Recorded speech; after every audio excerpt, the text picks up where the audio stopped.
Bueno, buenas tardes a todos y a todas. Bienvenidos a una nueva sesión de Club de Lecturas, la número 362, y hoy la vamos a dedicar a El hombre que fue jueves de Chesterton, una novela muy sorprendente que ya ahora analizaremos y que ha dado para muchísimos comentarios y críticas y análisis que los podéis encontrar en internet. Esta era una sesión que iba a moderar Emanuel Galindo, pero no puede, y por tanto la he asumido yo, lo cual me llevó a leerme de nuevo el libro para estar bien preparado. Y también, aunque él hizo la primera versión del resumen, yo luego lo completé bastante. Pues nada, antes de comenzar hacemos una breve ronda de presentaciones, empezando por Silvina. Bueno, acá Silvina desde San Pablo, Muy Brasil. bien, muy bien. Silvia, Hola, soy Silvia y estoy en Alcoy, en Alicante, en España. genial, muy bien. Sara, Hola, Sara, estoy aquí en Barranco, Lima, Perú. un sitio hermoso, por cierto. iPad 3, que no sé tu nombre, disculpa. No, perdón. Estoy tratando de cambiarlo, no sé cómo. Daniel Irrazábal, de La Pampa, Argentina. Genial, muy bien, gracias. Carmen,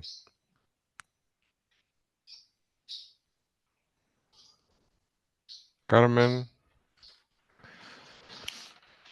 bueno, por algún motivo no la escuchamos, pero está conectada normalmente desde Pozuelo, Madrid.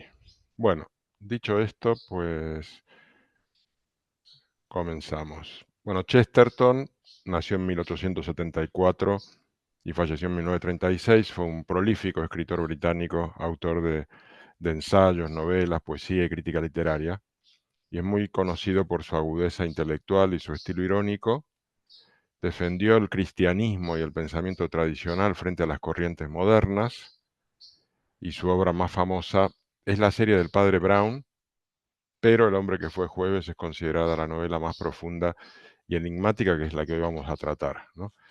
La novela se publicó en 1908, que es un momento en Inglaterra marcado por tensiones políticas, el auge del anarquismo y una creciente preocupación por el orden social, y Chesterton, que con posterioridad a la publicación se convirtió al catolicismo, era un pensador conservador, escribió esta obra como una respuesta a los movimientos revolucionarios de su tiempo. Aunque él no tuvo una participación política directa en ese momento, sus escritos reflejan una postura crítica frente al materialismo y al racionalismo moderno. Y él en ese momento era anglicano, pero después, no sé si después de esta novela, pero tiempo después se convirtió al catolicismo. Bueno, se dice que la novela es un thriller metafísico. Si uno busca en Wikipedia, pues dan esa definición que es así un poco, un poco rara. Eh, bueno, en el resumen, hay un resumen de la trama. Lo puedo hacer brevísimamente porque todos habréis leído la novela. Pero digamos, comienza con un encuentro entre el poeta Gabriel Sime y Lucian Gregory en Saffron Park, que es un barrio de Londres y que por lo visto se refiere a un barrio existente, aunque Saffron Park como tal no existe. Previamente Gabriel Sime había sido reclutado para formar parte de la policía secreta antianarquista, y la conversación entre los dos es entre una persona que es defensora del orden como Sime, ¿no? Y de los valores tradicionales, y Lucian Gregory, que se define como anarquista, como un poeta anarquista. Los dos son poetas, eh, y se convierte la conversación en un debate sobre el significado de la poesía, ¿no? Gregory argumenta que la revuelta, que el caos es consustancial a la poesía, y Sime lo objeta, insistiendo en que la esencia de la poesía no es la revolución, sino el acatamiento de la ley y el orden, ¿no? Se opone a Gregory al afirmar que la más poética de las creaciones humanas es el estricto horario del metro de Londres y su previsibilidad rutinaria, ¿no? Saber que un tren va a parar en la siguiente estación. Sugiere que Gregory no se toma realmente en serio el anarquismo, lo que irrita tanto a Gregory que lleva a Sime a digamos, a un lugar de reunión anarquista clandestino para demostrarle que él efectivamente es un verdadero anarquista, previo juramento que le hace hacer a Sime de no revelar la existencia de este lugar a nadie, ¿no? Este es el Consejo Central Anarquista, en el cual hay 7 representantes y hay uno que ha fallecido y hay que reemplazarlo, ¿no? Cada representante tiene el nombre de un día de la semana. El puesto de jueves es el que ha quedado vacante y se convoca una votación. Gregory se presenta como favorito, él creía que iba a ganar, espera ganar la elección, pero claro, justo minutos antes de que comience el cónclave, pues Sime le revela, bajo juramento de secreto, que él en realidad es un detective de Scotland Yard. Ante eso, Gregory queda totalmente azorado porque metió a un policía dentro del corazón del comité anarquista y él tenía justo que defender su candidatura, por tanto decide dar un discurso muy blando e insustancial en el que lo que intenta es mostrarle a Sime que en el fondo los anarquistas son inofensivos, ¿no? Claro, eso lo que consigue es que no genere ningún fervor de toda la audiencia, que nadie se entusiasma. Parece que por rutina lo van a elegir, pero el que preside la sesión dice si hay alguien más que se quiera presentar y increíblemente Sime levanta la mano y se postula. Y da un discurso que es una furia anarquista total y logra que todos se pongan a gritar y aplaudir y es elegido por aclamación. Con lo cual la novela comienza con una situación increíble, ¿no? En la cual el detective secreto de Scotland Yard es un miembro del comité del anarquismo. Sime asiste a la primera reunión del consejo que la preside Domingo, y que es un tipo corpulento, muy carismático, muy desconcertante, porque es un tipo enorme, de una escala muy superior a todos los demás. Y en ese cónclave, en esa primera reunión que se realiza en una terraza, eh, se entera allí del plan de realizar un atentado contra el zar ruso y contra el presidente francés en París. Entonces él se ve obligado a participar del mismo para intentar evitar que suceda.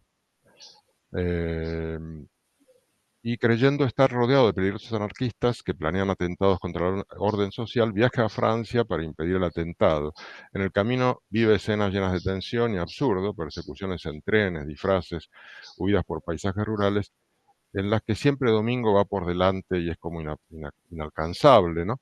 Progresivamente va descubriendo que los otros 5 miembros del Consejo son también agentes encubiertos como él, ¿no? Se va dando una sucesión de revelaciones.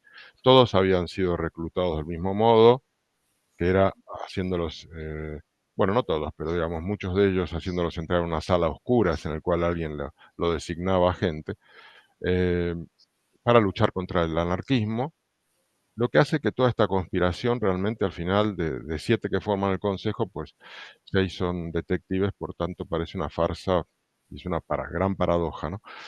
El presidente del consejo, Domingo, eh, revela que no solo es el líder del consejo anarquista, sino también que fue él quien reclutó a los detectives para la fuerza policial, lo que lleva a la historia a alcanzar el mayor surrealismo en ese momento. Y ahí uno piensa en el título, porque el título es El hombre que fue el jueves, en inglés es El hombre que fue jueves, una pesadilla, cosa que en castellano no lo tradujeron completo, lo de una pesadilla, pero yo creo que Chesterton lo dijo porque de alguna manera te ayuda. Eh, la escena final consiste en un banquete muy extravagante en el que Domingo, eh, que logró huir de todas las persecuciones y aparte huyó de una manera majestuosa, escapando en un globo, eh, aparece en esa fiesta vestido como una especie de rey o quizás un dios, ahora lo veremos, rodeado de símbolos y de disfraces. A cada miembro del consejo se le da un traje que es representativo del día de la semana que le correspondía, eh, y tiene que ver esto con la secuencia de creaciones del Génesis, ¿no? Es decir, qué fue creando Dios en cada día. Se trata de una escena final muy extraña y festiva a la vez, con diálogos enigmáticos y un tono medio como onírico, ¿no? La historia parece terminar sin una explicación clara, dejando a los personajes desconcertados, o quizás no, lo comentaremos. En ese momento aparece Gregory, que es este personaje que el anarquista de verdad, con el cual empezó el debate entre Sime y él al principio de la novela, y que luego en el desarrollo había desaparecido, reaparece para desafiar a este concilio con la acusación de que todos ellos, como gobernantes, nunca habían sufrido como él y el resto de súbditos, y por tanto su poder es ilegítimo. Sin embargo, Sime refuta esta acusación apelando a los terrores infligidos por Domingo al resto del consejo. La pesadilla termina cuando se le pregunta a Domingo si alguna vez ha sufrido.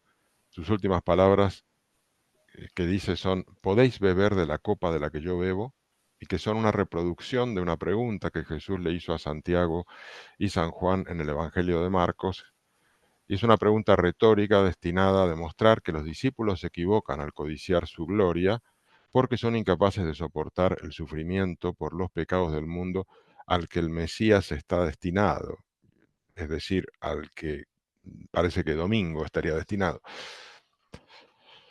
Bueno, en el resumen tenemos una lista de personajes. Yo creo que no viene a cuento aquí leerlo, porque incluso personajes, algunos secundarios, pero que tienen una participación en un momento importante, como por ejemplo la hermana de Lucien Gregory, que aparece al principio y al final, y simplemente como casi como una visión. Es curioso porque es el único personaje femenino de toda la novela, es decir, que no parece que fuese un sexo que le atraiga demasiado a Chesterton. O quizás sí, pero no lo mete demasiado en la historia.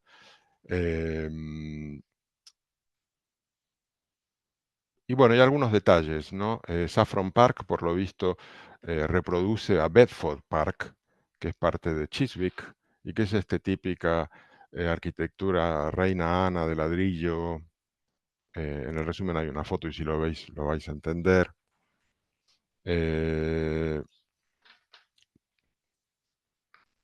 Hay una edición anotada que por lo visto es buenísima, yo no la he leído, se llama The Annotated Thursday, de Martin Gardner, es de 1999, en el cual hay una cantidad increíble de información biográfica y contextual con notas al pie. Es un libro muy analizado. Dice, muchos han subrayado la influencia de este libro en el surrealismo y en los thrillers de espías, ¿no? Yo he buscado en internet y he puesto algunas referencias de otros novelistas que hablan de, bueno, loas de este libro.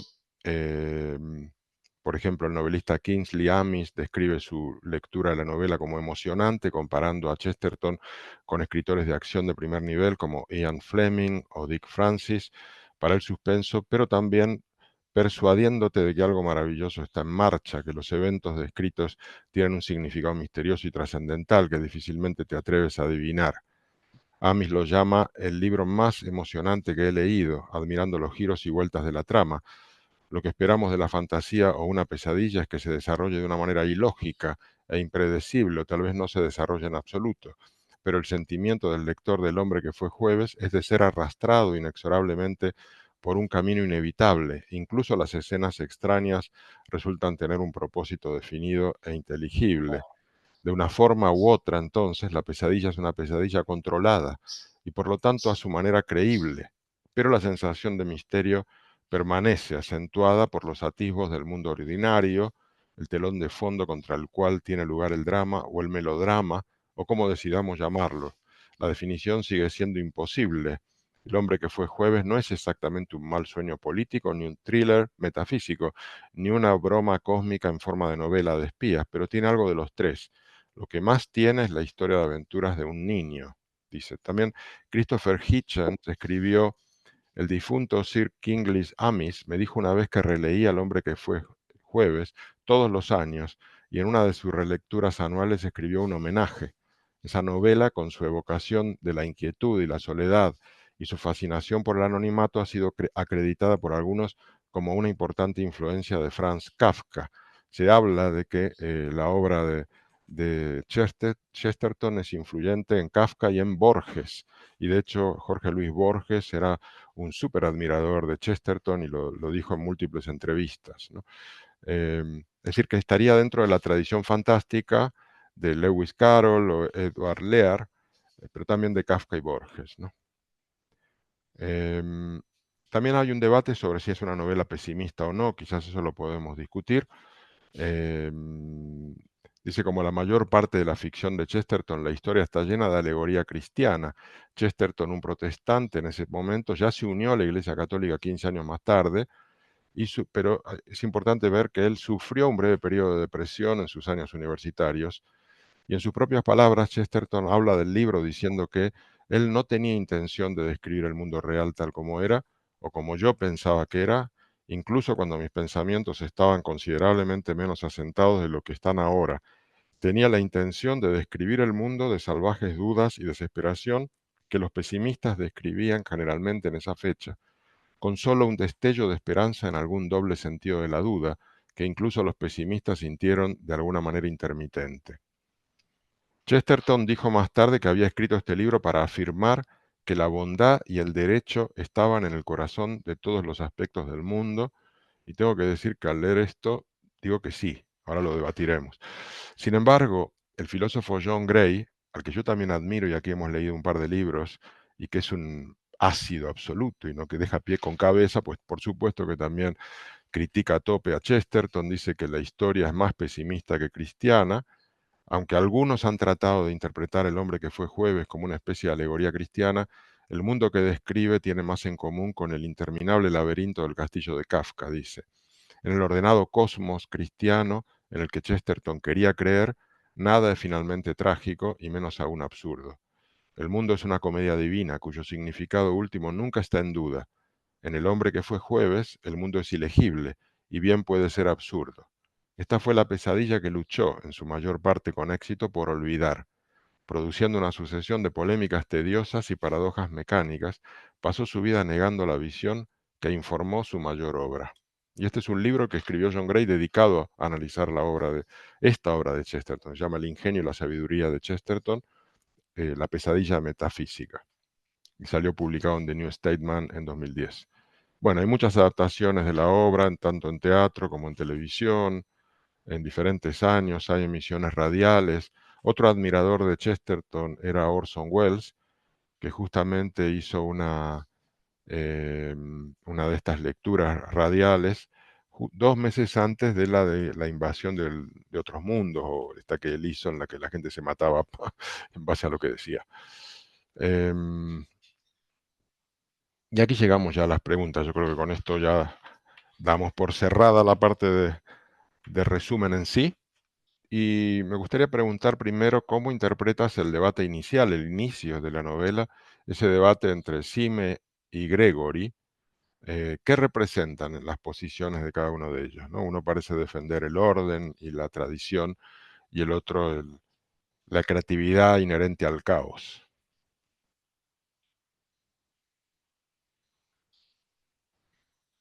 ¿Quién se anima?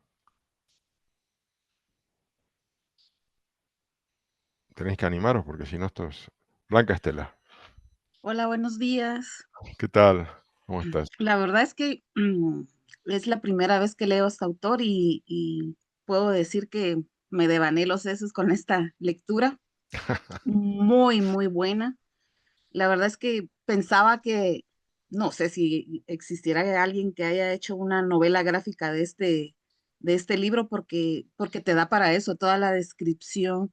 eh, que da cuando un personaje dice, se está riendo, pero levanta una mejilla y baja la otra. O sea, te Sí. imaginabas como esas muecas que hacían los personajes. Bueno, empezando, no me imaginé que la historia derivaría en lo que después derivó. Creí que iba a ser como un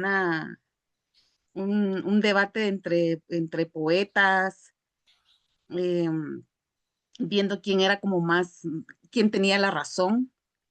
Y pues poco a poco vas como identificando qué es lo que te gusta más, ¿verdad? Si el orden o el caos. Am, Entonces, eso, creo que no podemos como ponernos de un lado a otro porque pues poco a poco nos va llevando la historia al final que nos lleva. Ujú. Gracias, Blanca.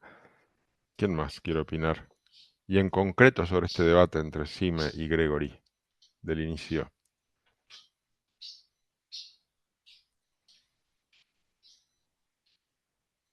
¿Blanca otra vez? No, María José. Pepa.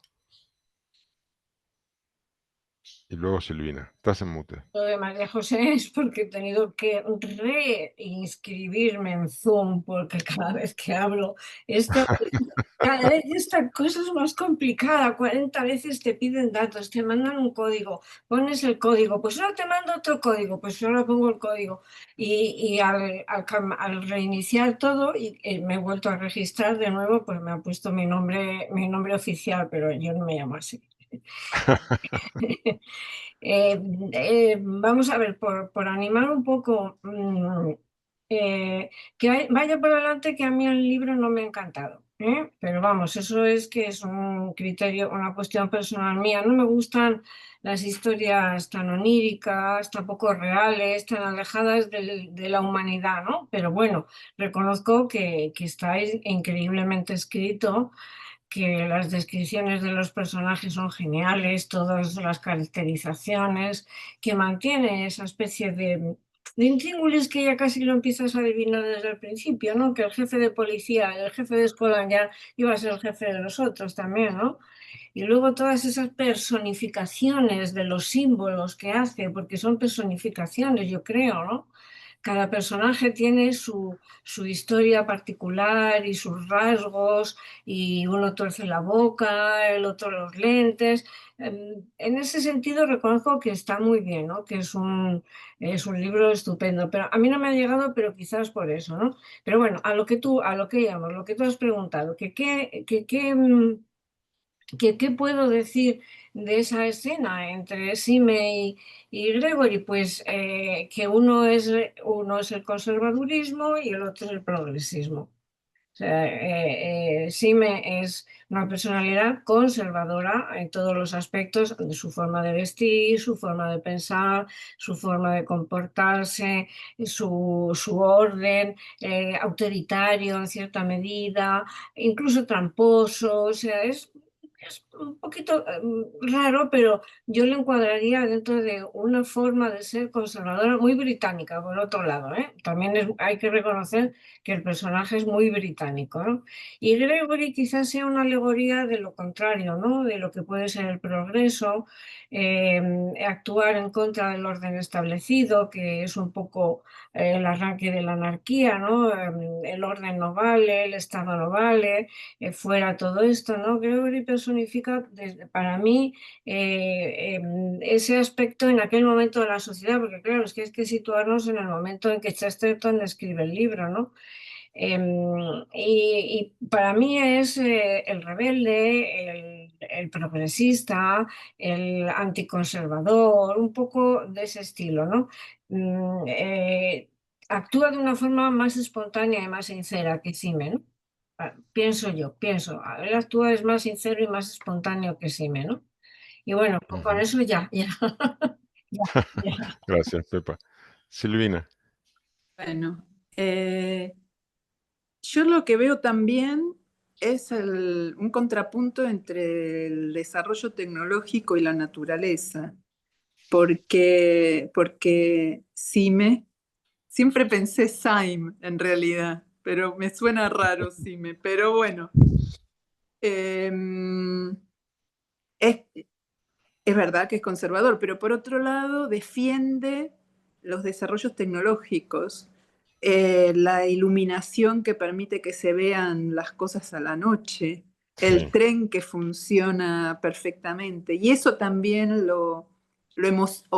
plantea que eso es poesía también, o sea, que uno se emociona frente al desarrollo de la técnica. Entonces, me parece que hay un contrapunto entre, yo no diría que es el progresismo necesariamente el anarquista, porque hay una cuestión del desarrollo tecnológico defendido por Sime y hay una cuestión más de los sentimientos, tal vez, y también más, menos hipócrita, diría, del lado de Gregory, y del caos y de la naturaleza. Entonces, me parece que también en ese diálogo está esa contraposición y que Sim en ese sentido está con el progreso tecnológico de alguna forma y no con el conservadurismo de las reglas de la organización social, pero con el progreso tecnológico, mientras que Gregory está más cercano a la naturaleza. Y una de las cosas que me impresiona de muchas de las partes de las descripciones son las descripciones de las puestas del sol y del cielo Todo eso me llama muchísimo la atención, con muchísimo detalle los colores y el aspecto de la naturaleza. O sea, hay una contraposición naturaleza-tecnología, diría yo, en ese debate también. Y No, no sé si acá tenemos que decir si nos gustó. A mí me gustó mucho hasta que de repente cruzan a Francia y ya se entran a correr con los caballos. Esa parte ya. esa parte sí es un poquito... Hasta ahí venía muy bien. Yo digo, ¿cómo lo va a resolver? Cuando entró que los caballos y los autos, ya me perdía, la verdad. Yo también confieso que me perdí en esa parte y lo leo y de esto que tú lees una página y dije, ¿qué leí? Porque se Sí, te va a la eso, cabeza otra exacto. cosa, porque era demasiado... Exacto. Pero lo que pasa es que como la volví a leer, al volver a leerla ya la leí. Y es verdad que esa parte es un poco más floja. Ujú. Aparte entran muchos personajes un poco secundarios a los que le da Sí, bastante lugar. Sin embargo, no desarrolla tanto a los 7, digamos. Muchos de los días tienen muy pocas referencias. Yo creo que hubiese dado para desarrollar más. Pero ujú. bueno, me gustó tu comentario, Silvina, porque sí, creo que Sime en el fondo es un defensor del progreso, pero de un progreso ordenado y tecnológico y dirigido por las élites. No sé, Pepa, tú has pedido la palabra. Sí, no, era solamente para comentar que también la forma que tiene Chesterton de introducir cuestiones que a él le interesa introducir, ¿no? En esa primera reunión que tienen los anarquistas, cuando Sime sale con el cargo de jueves, ¿no? En esa reunión extraña que entran por una taberna, bajan, eso es una reunión de una logia masónica. Ahí es la habilidad de Chesterton, es la de, pienso yo, la de introducir aspectos o cuestiones de la sociedad de su tiempo y disfrazados, ¿no? Porque aunque es una reunión de anarquistas, pero tal como la describe, puede ser perfectamente la reunión de una logia, ¿no? ¿Nos parece? Ujú. Vamos, a mí me ha parecido. Sí, sí, es cierto. ¿Mm? Carmen, Sí, yo tengo que reconocer que no he leído el libro porque me rendí a las primeras páginas, porque pensé que era distraer la atención en otro que estoy leyendo que me interesa muchísimo más. Pero bueno, sí que he leído el resumen, me he interesado por quién es este hombre Chesterton, que no lo conocía tampoco. Y este Siemens, yo creo que al final lo que hace es que, a ver qué opináis vosotros, representa un poco los valores que defiende el propio Chesterton. ujú, Porque, claro, he leído que él es religioso, que es un hombre que le gusta el orden, que le gusta la tradición, que le gusta, es conservador, es elitista, es partidario del capitalismo. ¿Qué pasa? Que como en aquella época pues también se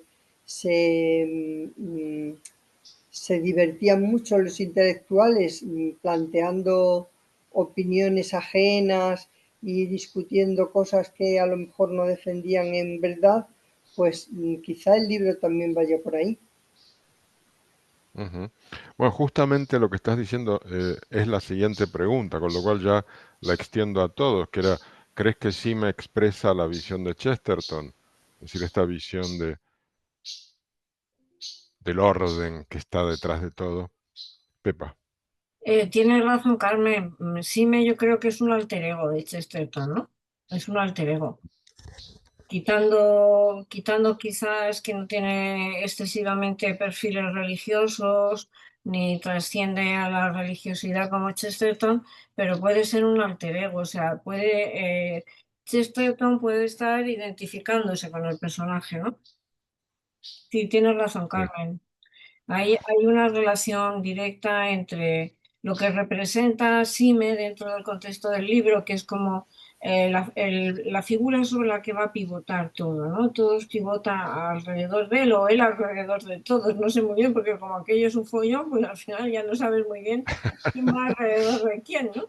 Pero yo creo que sí que es posible que sea un trasunto del propio autor, ¿no? De su forma de ver el mundo, de su forma de ver la sociedad de aquella época. Insisto, es que era una época, eran unos años muy, muy especiales los que se Yo vivieron. no sé si era la época del mundo de ayer, ¿cómo se llamaba? También Stefan Zweig. Spice. No, vamos a ver, Es posterior, ¿no? esos años, Spice es anterior a este hombre, este ¿no? es anterior, este es anterior. Es anterior este. Sí. Yo lo que sí veo es que también el mundo que ha descrito Silvina, pues en lo que yo he leído de él, en Wikipedia y en el resumen que habéis enviado, etcétera, pues es un mundo muy dado a lo bello, a lo espiritual, a lo religioso. Es decir, la creación está por encima de todas esas formas de ver la naturaleza y de ver el paisaje y de plantearlo en el libro de esa manera, ¿no? O Es sea, que lo que os quería decir es que los años estos, los años que en historia se llaman años bisagra, porque son los años que dividen el siglo XIX y el siglo XX. No tanto por la cronología, sino por los cambios estructurales y sociales y tecnológicos que se producen en ese momento. Son los años de la invención del desarrollo del ferrocarril a tope, los años del telégrafo, del teléfono, la máquina de coser. Cantidad de los inventos del siglo XX se generaron en ese momento. Y además se estaba produciendo ya un cambio social previo a la Primera Guerra Mundial. Ya la incorporación de la mujer al trabajo estaba empezando en las fábricas. O sea, el mundo fabril estaba incorporando a las mujeres al trabajo, ¿no? Son unos años muy, muy determinantes por muchas circunstancias que ahora no vamos a ponernos aquí con ellas, pero por eso a mí me llamó la atención ver en qué año estaba escrito y digo, claro, es que son años de cambio total, de un gran cambio, de un gran salto, ¿no? Se llama, su historiadora le llama los años bisagra, a esos años. Perdón, me pareció que Sari levantó la mano en la imagen, pero no la manito del Zoom.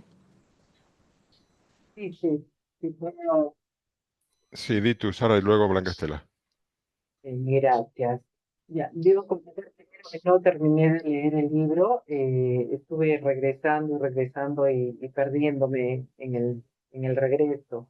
Pero lo que percibí es que me hacía sentía como que me hace dar saltos, ¿no? Dar saltos entre esa descripción del caos humano y una especie de, no sé, pienso, una especie de secreto, profunda admiración por el orden divino que tiene el autor, que hace que su protagonista nos muestre eso, ¿no? O sea, y hay al tener a un lado la parte divina, el orden divino, y de la otra parte el caos humano, sentía como que, pienso que hay una tensión dentro de lo profundo, dentro del propio autor y de lo que nos quiere decir.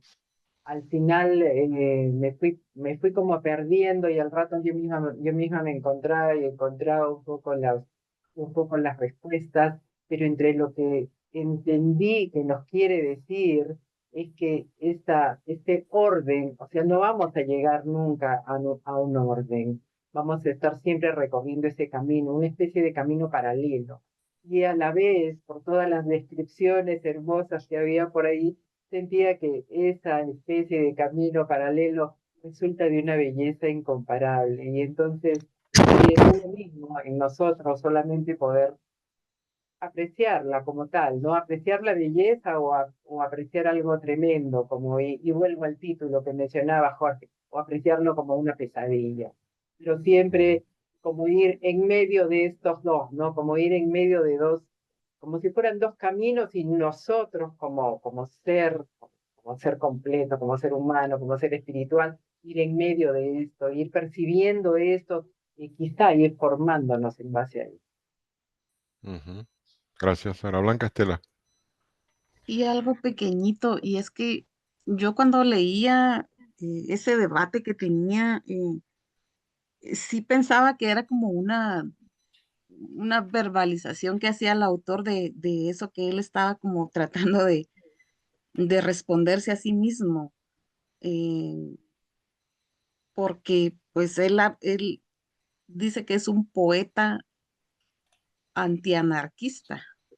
Ujú. Después hay un debate, hay un debate justamente de esa belleza o ese orden, que yo ahí al final me perdía un poco eh, tratando de explicarme qué era lo que estaba tratando como de decirnos el autor, pero yo sí siento que hay como una dualidad, o percibo que hay como una dualidad del autor de explicarse a sí mismo. Yo vengo de leer a Hermann Hesse, que escribió su libro El Lobo Estepario, Demian, 1925-1928, y entonces, como decía Pepa, hay como una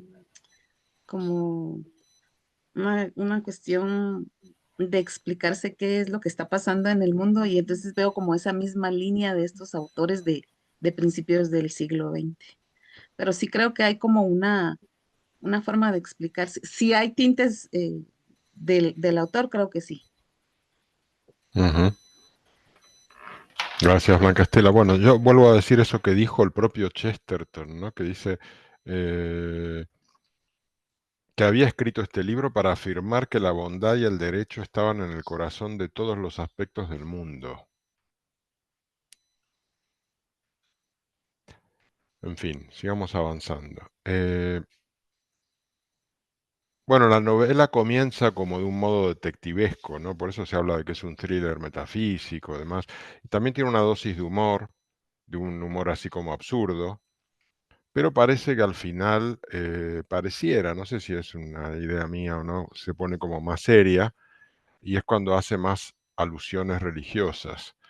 ¿Os parece que eso es así? Y cómo definirías el estilo de Chesterton? Es un thriller metafísico, ¿qué es esto? ¿Y se pone serio hacia el final? Pepa. Yo creo que al final se despendola mucho, ¿no?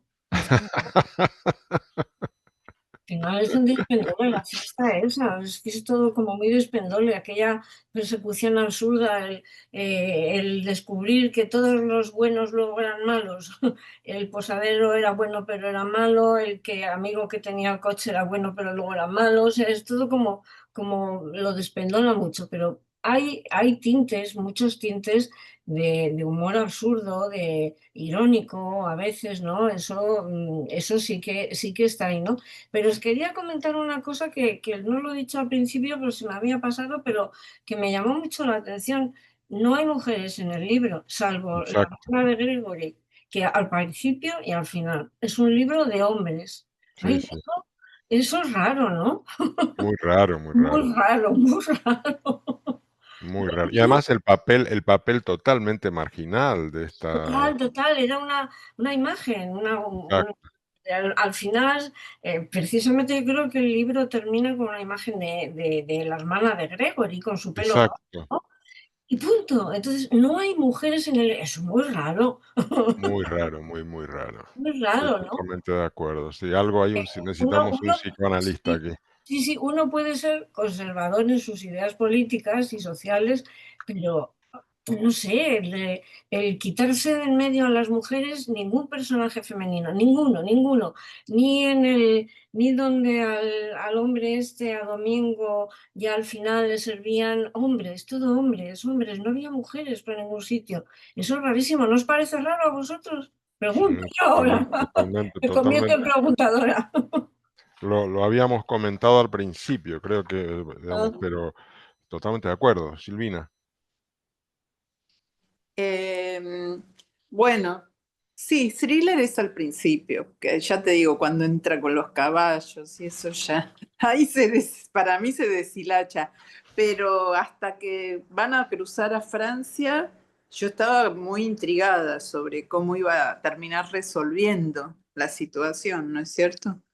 Pero después, incluso hay una parte que yo ni siquiera terminé de entender bien, como que se estaban peleando entre sí, no sé, cuando los que Se les dan vuelta ayudaban se algunos. volvían en contra de ellos, pero ¿qué es lo que está diciendo? Como que no tiene sentido pelearse porque somos todos No, iguales, la verdad.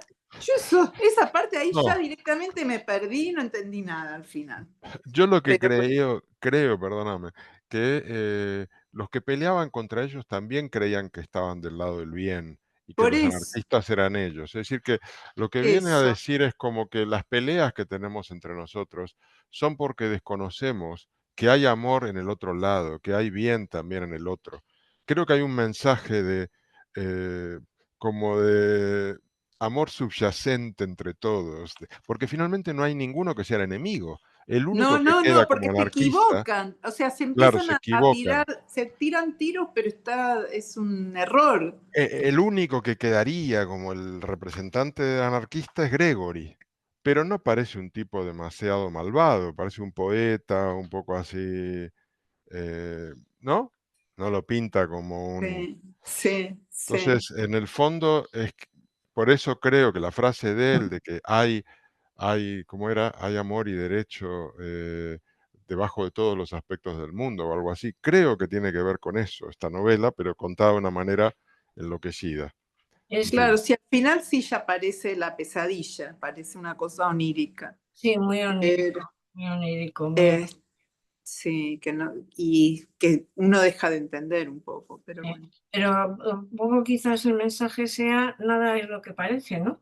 exacto, también, Claro. también, Que también. pues Eso a ver, pero, no era lo que parecía y el otro no era lo que parecía. Y pero el, eso es desde el principio, ¿no? sí, Porque claro. un policía de Scotland Yard que está dentro del Comité Europeo Anarquista y qué sé Sí, yo qué, sí, también. todo nada es lo que parece, porque el policía de Scotland Yard que les recibía en la oscuridad era el jefe Domingo, ¿no? Entonces, Claro. nada es lo que parece, no sé, quizás sea eso. No, totalmente de acuerdo. Y hay frases que dicen eso, de que nada es lo que parece. A ver, lo voy a buscar mientras intervenís. Silvia.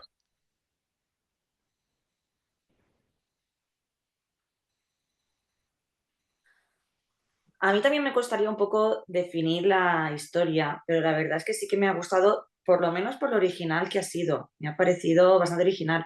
Es verdad que había momentos en los que estaba leyendo y decías, un momento.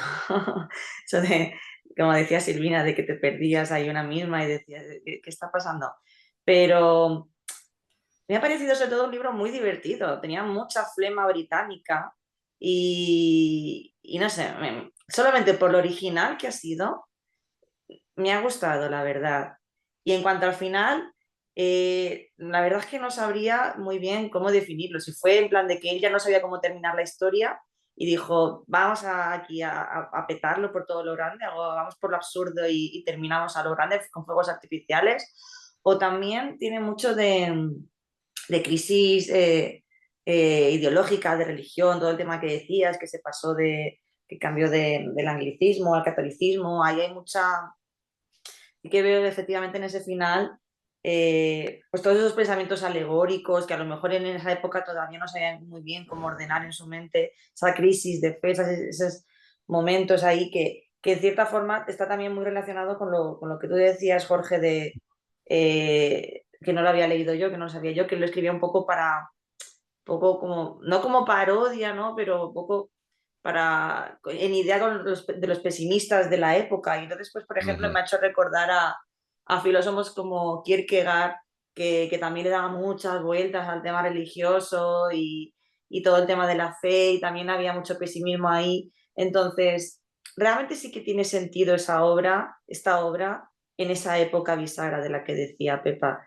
Un momento de cambio, un momento de dudas, y también a nivel personal del autor, como decía Jorge, todos esos cambios que estaban experimentando yo creo que se ven con esa flema británica, que la verdad me he reído bastante, ya no solamente por lo absurdo. O sea, recuerdo cuando sale el primer anarquista que se descubre que es policía, creo que era el anciano, y dices, vaya, qué coincidencia. Pero luego cuando viene el siguiente, me salió una sonrisilla, y cuando ya seguí el siguiente, ya empecé a reírme y dije, vale, bien, Chesterton. Sí, No sí. sé. Y efectivamente luego toda la parte de Francia, súper locura ahí, y cuando llegamos a la persecución en globo, es que realmente, o sea, el final tenía que ser algo así, algo súper loco. Es que era en plan de esto va bola de nieve haciéndose gigante, y ese final que tiene que haber, es que no puede haber otra cosa. Y no sé, en ese momento no lo entendí. Es decir, no me paré a pensar de qué ha querido decirnos el autor con esta obra. Simplemente pensé, ha experimentado, ha hecho algo interesante y me ha parecido divertido y original. Y cuanto a eso, se lo reconozco. Gracias. Buenísimo, Silvia, gracias. Blanca Estela. Qué genial que no soy la única que al final no sabe qué era lo que quería decir el autor. A mí me impactan mucho las líneas en donde le dice, somos un grupo que queremos abolir a Dios. No sé cómo será la traducción o cómo serán las líneas en original. Y entonces ahí te mueve un poco porque, bueno, ¿y para dónde nos lleva el autor con estas líneas, ¿va? Y justamente te da así como gracia cuando dice usted me está diciendo que yo no soy un anarquista real, original. Entonces ya desde ahí parte uno así como, bueno, ¿y esto para dónde va? Entonces me parece muy, bueno, esa línea que al final no sabemos qué era lo que nos quería decir el autor. A mí me da mucha gracia con el campesino que los lleva a Francia, que él cree que está persiguiendo a delincuentes. Entonces también ahí el autor te pierde un poco, ¿verdad? Ya cuando lees el final del libro. Muy bueno, gracias, Blanca. Carmen. Sí, yo quería apuntar que también me echó para atrás el no leer el libro el título, porque dije, si este hombre dice que es jueves, el hombre que quiso ser jueves, digo, realmente es que está en el medio de la semana. No sabe si quiere ir para adelante o para atrás. Digo, esto va a ser en la época en que está escrito y así tanteé, vamos, a volverte loco, digo, quita, me voy a meter yo en berenjenales semejantes cuando yo lo que quiero es una literatura que me divierta y me haga sentir bien. Y es que en la literatura de esta época bisagra que dice Pepa, y la de las preguerras, son todas de intelectuales muy convulsos, porque estaban a ver por dónde metían cabeza, ¿no? A ver qué ideologías eran las que se llevaban al agua, digamos, la personalidad de ellos, ¿no? En el tiempo de ayer está descrito todo de esa manera tan de que ellos estaban en unos estatus muy por encima de lo que era el normal de los mortales. Entonces, bueno, pues se permitían escribir sobre el absurdo, sobre cosas pues que quizá ya hoy están desnortadas. Yo, gracias a Dios, no he leído el libro, pero bueno, quiero participar, quiero participar por la atención que me merece el club y porque, bueno, pues algo he visto de este señor, ¿no? Que no conocía yo de nada. Y yo, vamos, no lo estudié ni en el bachillerato. Bueno, es que no hemos estudiado en España ni a Pío Baroja, con eso digo bastante. Así es que, bueno, pues ya con eso termino la intervención de ahora por ahora. Gracias, Carmen. Gracias a vosotros. Gracias. Blanca, ¿has vuelto a levantar la mano? Sí, algo chiquitito, y es que yo siempre como lectora, eh, siempre me dejo llevar un poco por los títulos de los libros. Entonces, sí quería saber por qué el libro se llamaba como se llamaba y creo que es un buen punto, 10 puntos para el título. No, es verdad, porque tiene un punto así de intriga, ¿no? Te deja el hombre que fue jueves, ¿esto qué quiere decir? Era extraño, ¿no? Miren, he buscado la frase esa que decía, que tiene que ver con tu comentario, Silvina, de que no vemos la realidad tal como es, sino que hay un trasfondo, y que yo creo que es platonismo puro, que es un momento en el cual habla Sime, cuando están hablando entre ellos y tratando de ver quién cuerno es Domingo, y están un poco contando su visión, está cerca al final, es la página 150, y dice Sime: óiganme ustedes, exclamó Sime con énfasis desusado, ¿quieren ustedes que les diga el secreto del mundo? Pues el secreto está en que solo vemos las espaldas del mundo, solo lo vemos por detrás, por eso parece brutal. Eso no es un árbol, sino las espaldas de un árbol.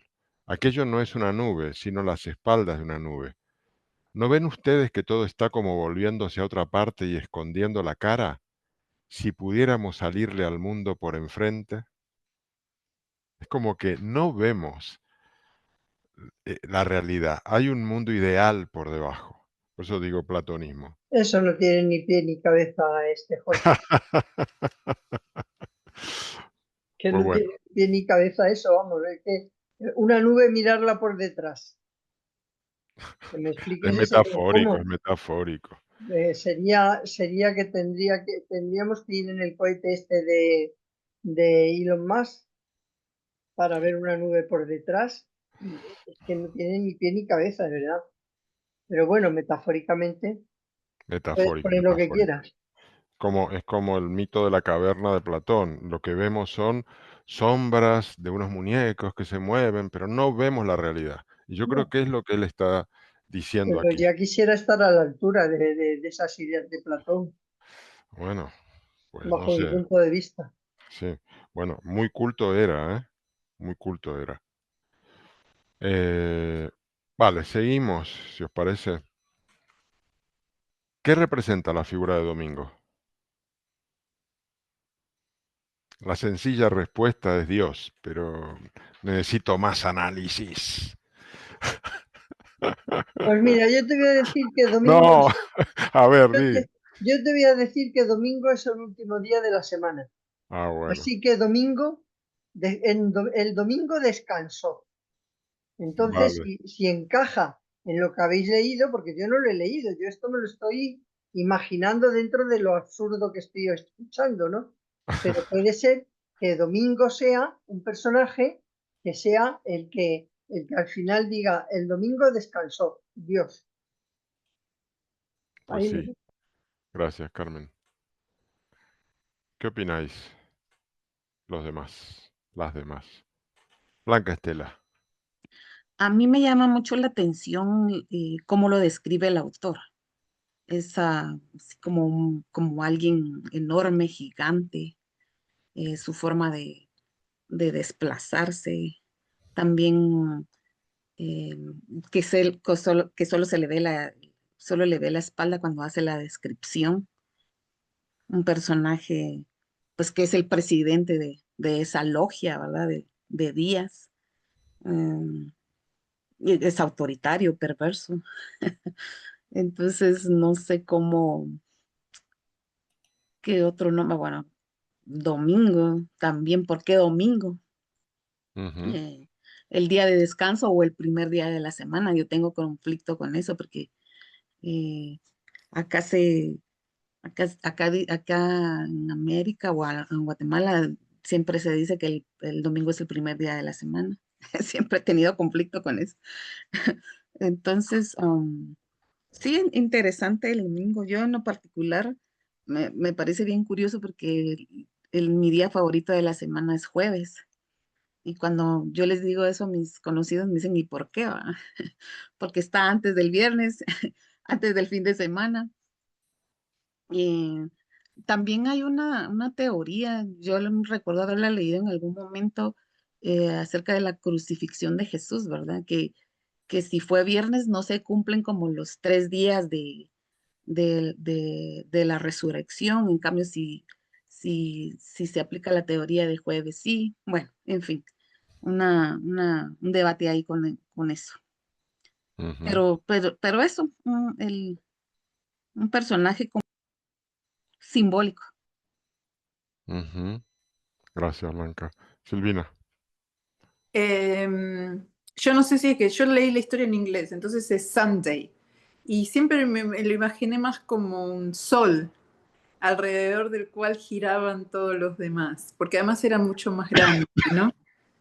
Una especie de centro alrededor del cual giraba la vida de todos los demás. Entonces me lo imaginaba más así. Ahora, Ujú, después cuando hace el banquete en la casa, no sé, alguien con mucho poder, ¿no? ujú. Pero bueno, pero es un poco el que pone las reglas y que controla al final de forma sutil lo que hacen los demás. Bueno, cuando hace el banquete en la casa, que al principio hay un gran silencio y tal, y hay bailes y hay un montón de otra gente, pero luego quedan solo los 7 y en ese momento habla Domingo y esa locución de Domingo es muy reveladora. Yo creo que ahí él se define, ¿no? Dice, al fin el Domingo empezó a hablar, pero era su voz tan somnolienta que más que empezar una conversación se diría que la continuaba con cansancio. Y dice, ya comeremos y beberemos más tarde. Permanezcamos juntos un rato, ya que nos hemos amado tan dolorosamente y tanto nos hemos combatido. Creo recordar los siglos de la guerra heroica en que fuisteis héroes todos vosotros, epopeya tras epopeya, ilíada tras ilíada. Fuisteis siempre compañeros de armas, ora sea recientemente, ora sea al principio de los días, porque el tiempo no es nada. Recuerdo que os envié a la guerra. Yo me senté en las tinieblas, y es verdad que él los entrevistaba en un cuarto oscuro, donde no hay cosa creada, y fui para vosotros como una voz que ordena tener valor y exige sobrenaturales virtudes. Y oísteis la voz de las tinieblas, y nunca la volvisteis a oír. El sol la negaba en el firmamento, la tierra y el cielo la negaban, toda humana sabiduría también la negaba, y al encontrarme con vosotros a la luz del día, yo mismo la negué. Dice, Cime se estremecía en su sitial, pero todo permaneció callado, y el incomprensible continuó. Pero erais hombres, guardasteis el secreto de vuestro honor, aun cuando el cosmos entero se convirtió en máquina de tortura para arrancároslo. Sé que anduvisteis muy cerca del infierno, sé que tú, jueves, cruzaste tu acero con el rey Satanás, y que tú, miércoles, me nombraste a la hora de la desesperación. Hubo un completo silencio en el jardín iluminado por las estrellas radiantes. Después, el cejinegro secretario implacable volvióse hacia el Domingo y dijo desde su sitial con voz ronca, ¿quién eres? ¿Qué eres? Y entonces él contesta, yo soy el Sabbat, yo soy la paz de Dios. El secretario se puso de pie y estrujando su precioso traje con las manos, te entiendo, bueno, sigue la conversación, pero digamos, yo soy el Sabbat, yo soy la paz de Dios. Yo me quedé con esa definición. No sé si es Dios o son es el efecto Mm. de Dios. Eh, en fin, ¿alguna idea más sobre Domingo si no seguimos? Bueno, ¿qué personaje os resultó más interesante y por qué? Hay muchos personajes. Puedo volver a recordaros que aparte de Cime y de Gregory, que ya hemos hablado, bueno, pues Domingo, que también hemos hablado, el secretario, que es quien ocupa el cargo en el consejo y lleva el título de lunes y se lo describe como alguien pálido y demacrado, con una monstruosa sonrisa torcida hacia un solo lado, es el último de los miembros del consejo que se revela como policía encubierto. También está Gogol, que es quien ocupa el rol de Martes en el consejo, es polaco, Tiene un acento muy marcado y una imagen de mucho pelo y muy desalineado. Es el primero de los agentes secretos en rebelarse, luego de que el presidente lo expone frente al Consejo y lo expulsa. Gogol se reúne con el resto de los detectives cuando regresan de Francia decididos a pedir explicaciones a Domingo. También está el inspector Radcliffe, que es un inspector de Scotland Yard que trabaja como agente encubierto en el Consejo también, y que es conocido como el Marqués de San Eustaquio, y ocupa el rol de miércoles. Es uno de los de las escaramuzas en Francia. En su papel de marqués se muestra como un hombre sofisticado y elegante, miembro de la nobleza, tras un duelo de espadas con Cime, en el que las espadas no le hacen daño porque tenía todo un disfraz. Se revela como policía y se une a la misión con sus colegas. También está Wilkes, que es un joven actor reclutado por Scotland Yard y desempeña el papel del profesor de Worms, que en el Consejo de Anarquistas es conocido como Viernes. Tiene aspecto de anciano, senil y decrépito, pero demuestra gran inteligencia y agilidad a tope porque corre más que nadie.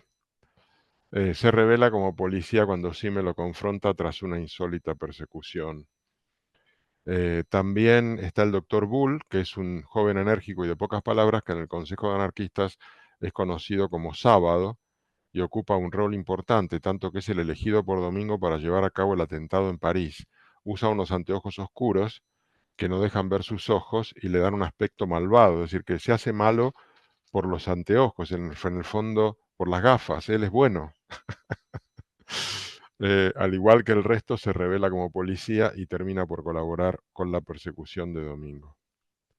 Bueno, y luego hay otros personajes que no son miembros del Consejo, pero que aparecen como el coronel Ducroix, el campesino francés, el posadero, el doctor Renard, Rosamunda, que ya hemos hablado. Bueno, los demás son muy, muy secundarios. Blanca Estela. Sí, a mí me llamaba dos personajes, Gogol, pues, sobre Sí. todo por el escritor, eh, pero la verdad es que no sé por qué tiene ese nombre. Y el personaje de Wills, que es Viernes, que me parece eh, casi no desarrolla el escritor a estos personajes y sobre todo este que es Viernes, que solo lo menciona, solo lo menciona, pero no hay como un desarrollo. Creo que solo le dio así como, bueno, vas a ser viernes y pues porque son los días de la semana, pero me llamaba la atención porque dice que es un actor, pero se presenta como lo presenta como un personaje así como muy deteriorado, como, como anciano. Dice, un joven actor que se ve como alguien deteriorado. Entonces me llama la atención esa descripción que hace y que se llame Viernes. Por eso me Ujú. llama la atención. Muy bueno, gracias. ¿Algún otro comentario?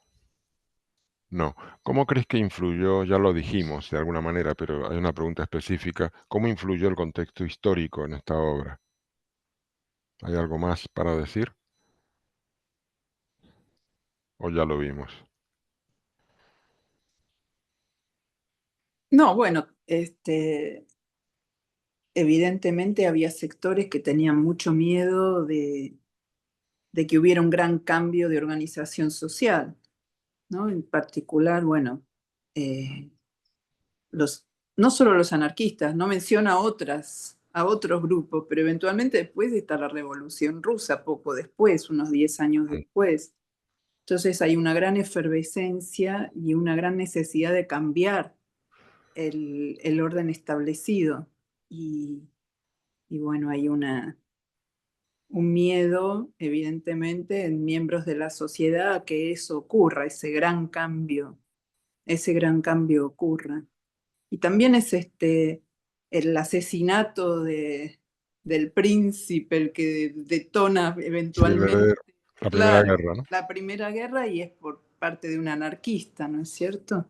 Ujú, Entonces hay algo ahí que se está previendo, de que tal vez alguna acción de este estilo va a generar una gran conmoción en Europa. ujú. Sí. Carmen.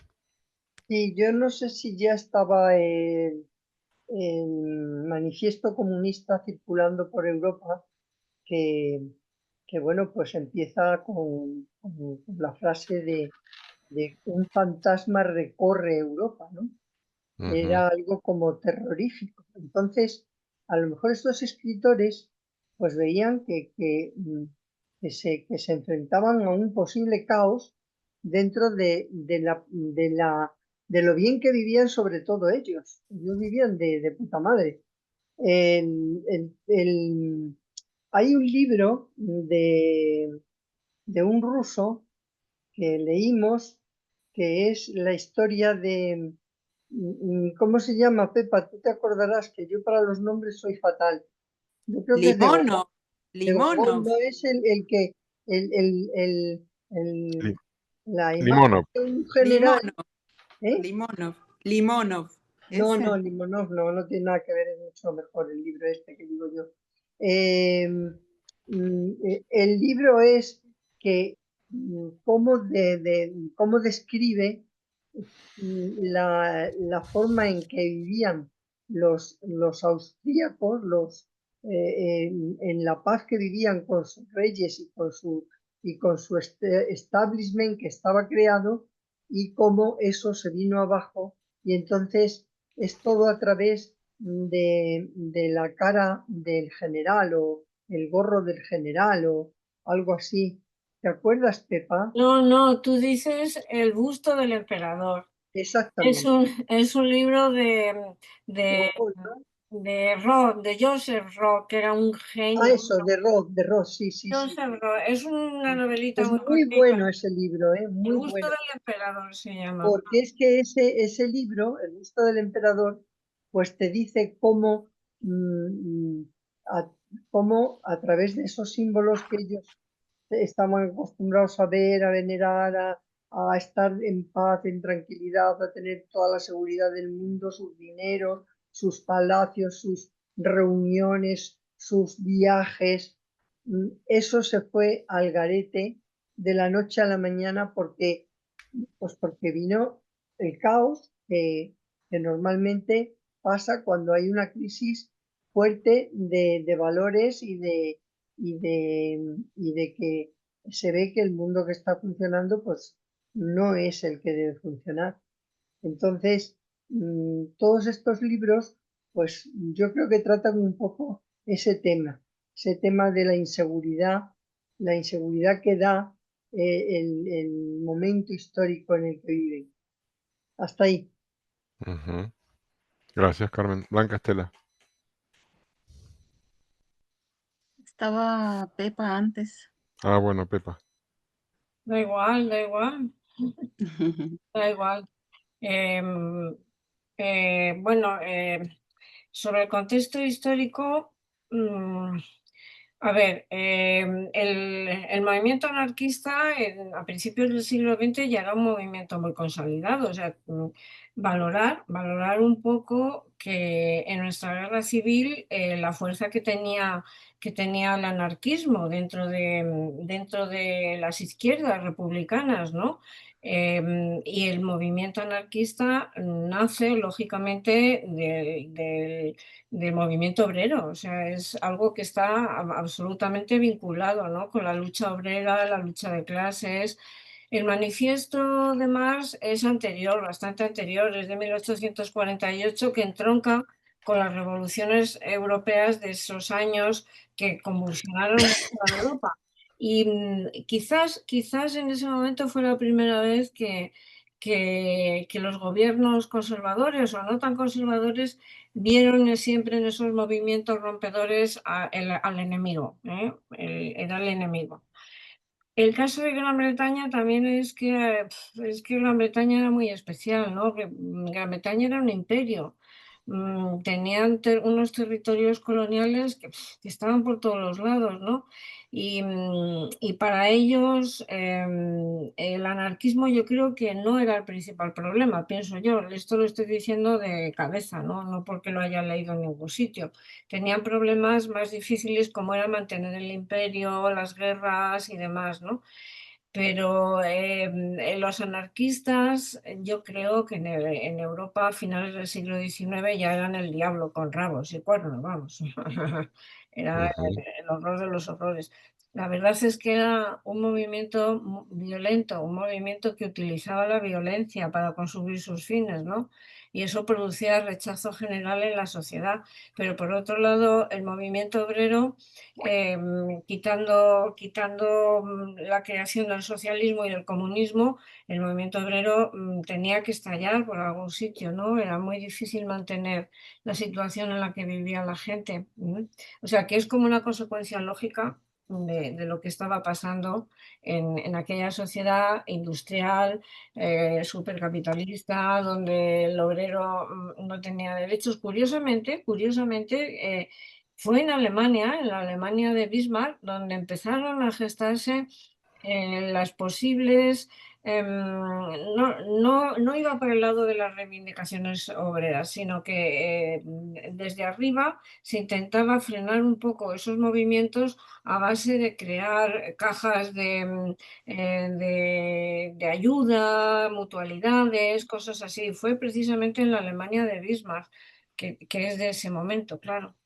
Momento también, ¿no? O sea que realmente los países occidentales estaban viviendo, pues eso, lo que he dicho antes, un cambio tremendo, ¿no? Y el anarquismo era una de las imágenes con la que se tenía que enfrentar, pero era la más violenta.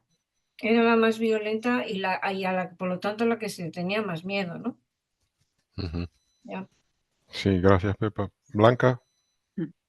Listo. Fíjense que hay un libro que se llama La analfabeta, que era un genio de los números. Está contextualizada en Sudáfrica, en el apartheid, años 70.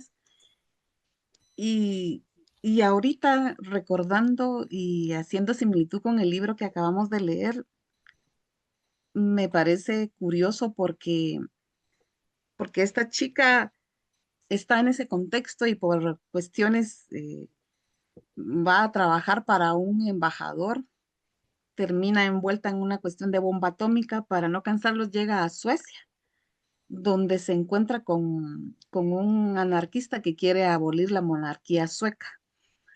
Entonces ahorita hacía la comparación con el libro este y creo que tiene bastante similitud. Es un libro de un humor negro tremendo, que también hace una crítica a las cuestiones políticas.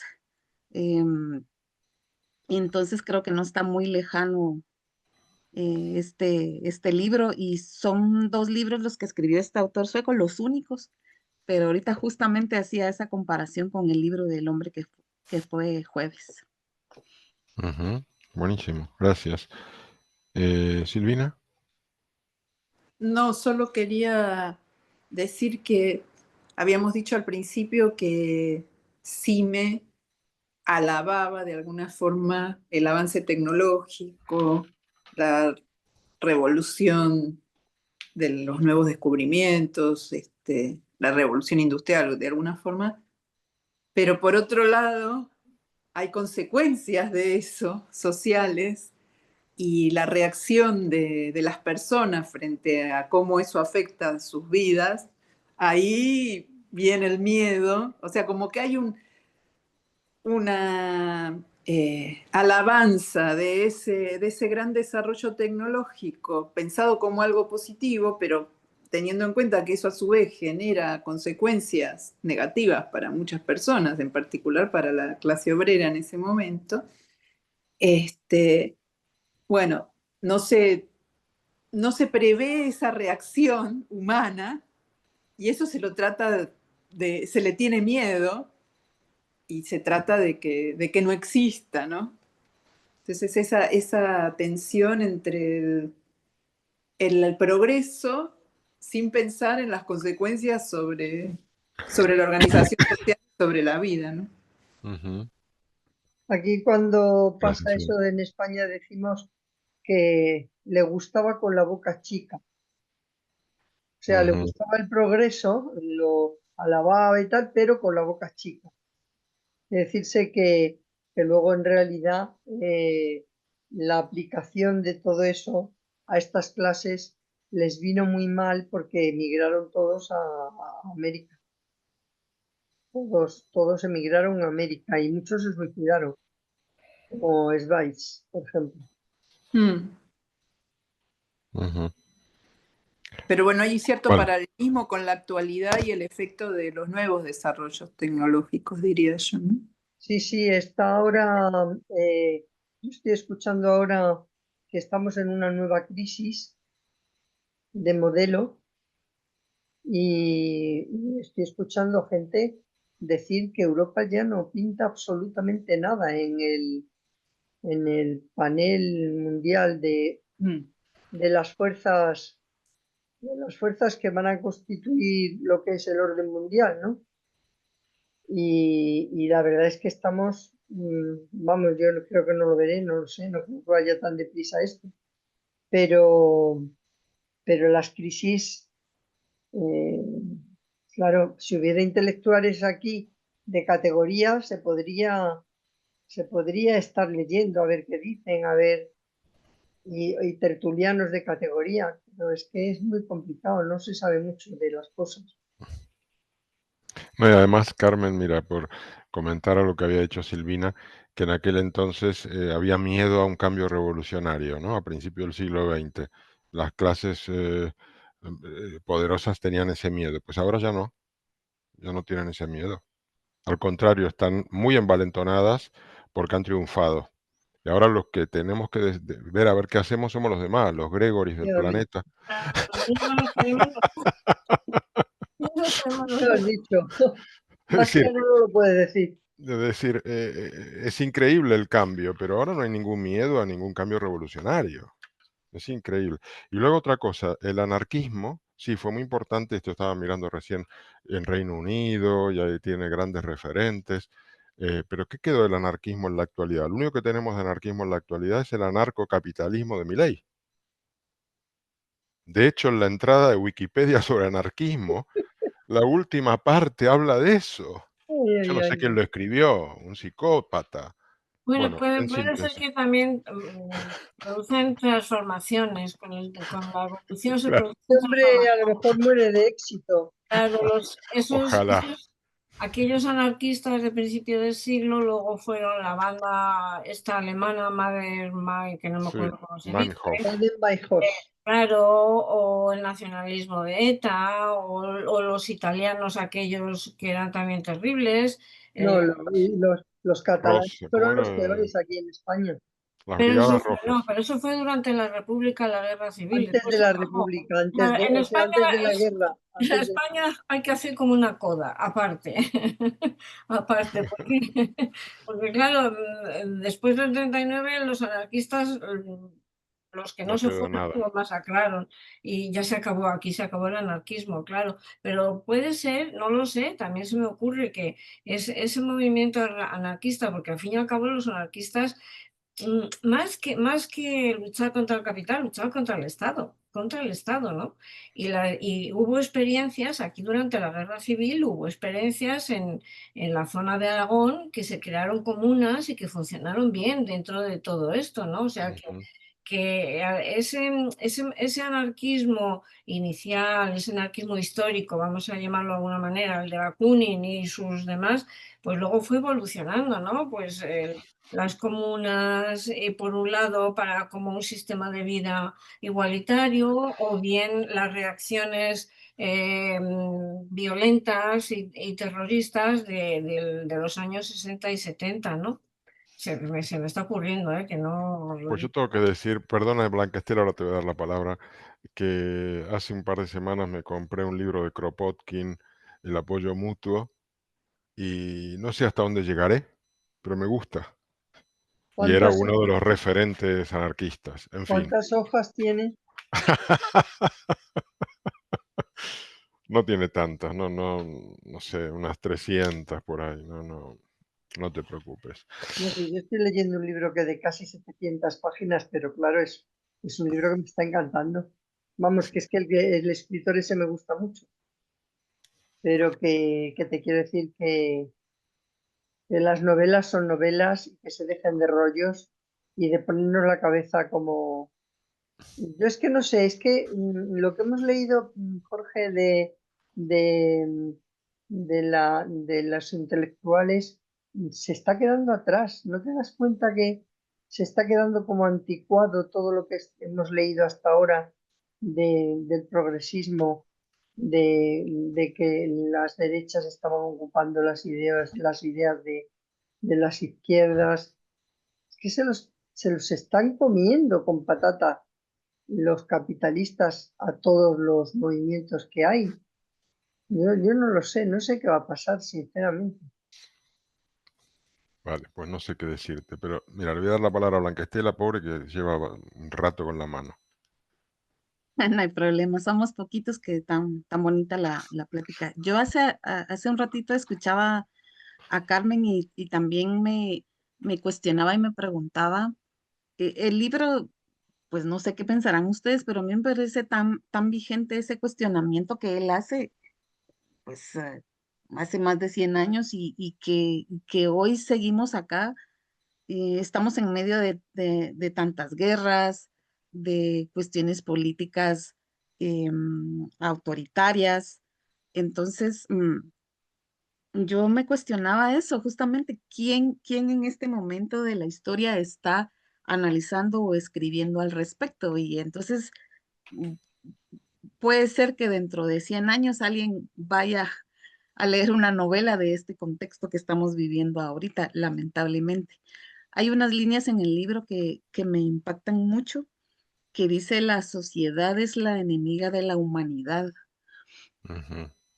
Entonces, hay mucho ahí para debatir, ¿verdad? Porque pues la sociedad somos los que componemos el mundo, los que vivimos, cohabitamos en este momento. Y yo a veces me siento frustrada porque ahorita me llegan muchos mensajes para apoyar la situación de Gaza, por ejemplo, Ujú. pero yo, Blanca, me digo, ¿qué puedo hacer desde una computadora? ¿Qué puedo hacer? Eh, puedo indignarme, me puede doler, pero no hay ningún cambio significativo con que yo me indigne, porque como decía Jorge, pues el poder ahorita en este momento vigente se está saliendo con la suya y el común denominador de la población no podemos hacer nada. Bueno, vamos a levantar el ánimo, Blanca, a ver con qué.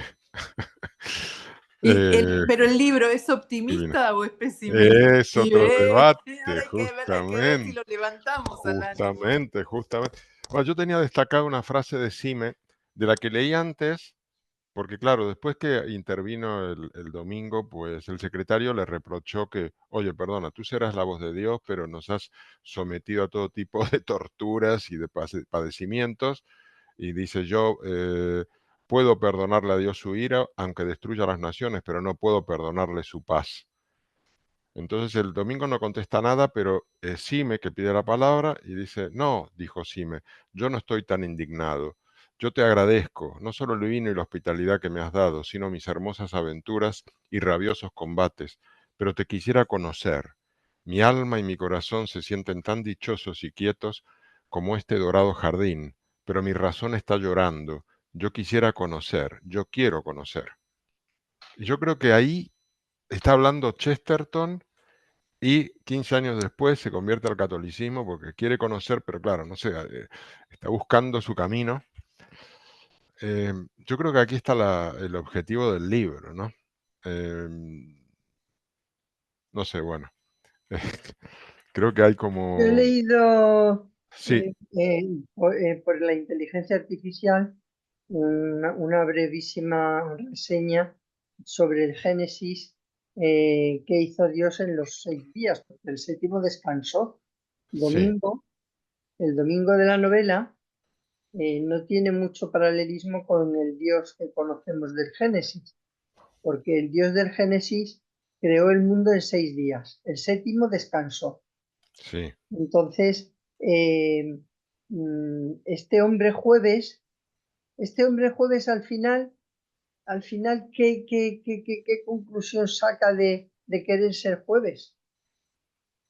Bueno, que es el día que se crea el sol y la luna y que por tanto, ahí hay una serie de frases muy buenas sobre eso. Es cuando, bueno, cuando cobra sentido la tierra y la vida en la tierra, porque ya tienes la luz del sol, tienes la luz de la luna. No sé, ¿cuál es el sentido? Es como un sentido humano, no sé. A ver, ayúdenme, ayuda. Hay frases No, que bueno, hablan de eso. Sí, yo quería en realidad retomar lo que leíste de Sime, que le agradece le después agradezco.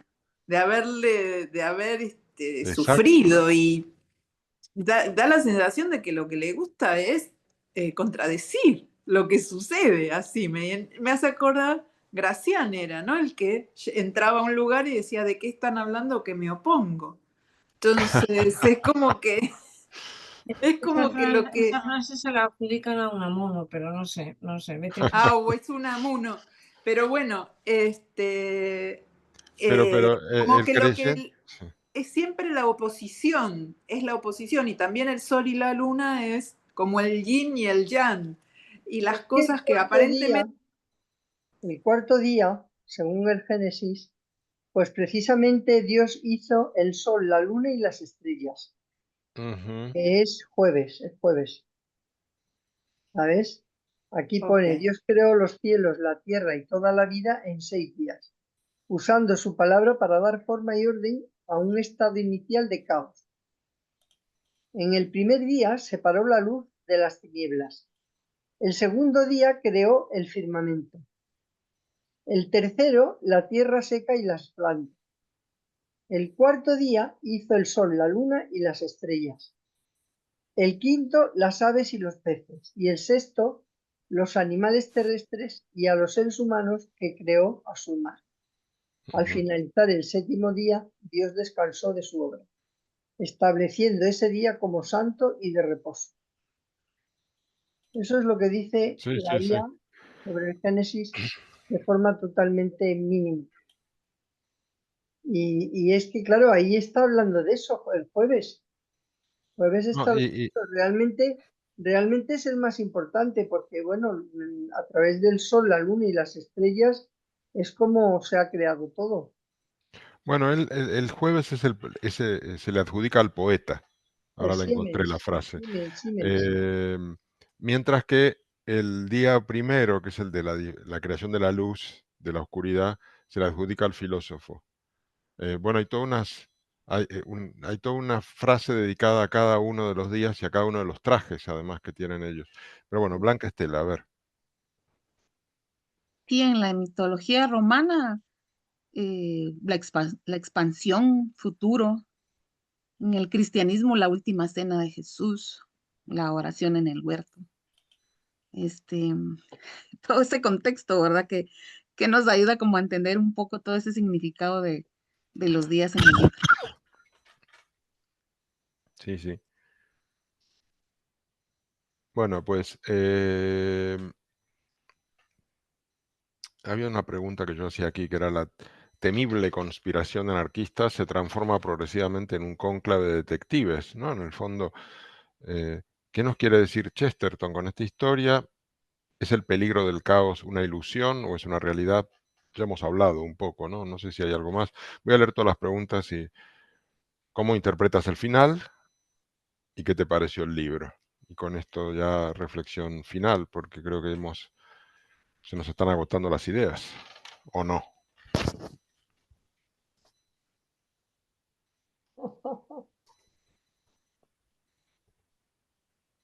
Nada, ¿no?